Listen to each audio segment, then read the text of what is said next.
Okay, so this is our 1992 Testa Rosa fuel pressure regulator. Bosch 575, I believe, is the last three digits. And we just rebuilt it.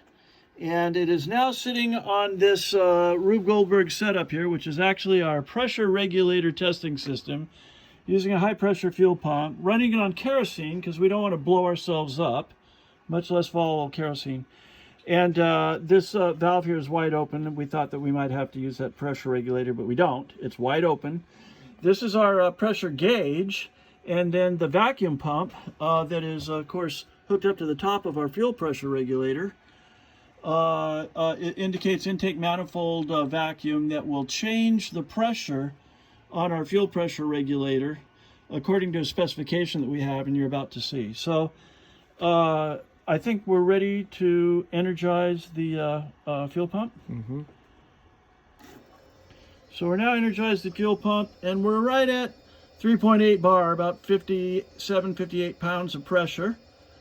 And not everything in our system is totally tight here. We do have a tiny leak, but it's nothing significant. So now we're going to introduce vacuum. As he introduced, can you get the gauge close to here? No, we can see them both. Mm-hmm. Okay, so introduce vacuum.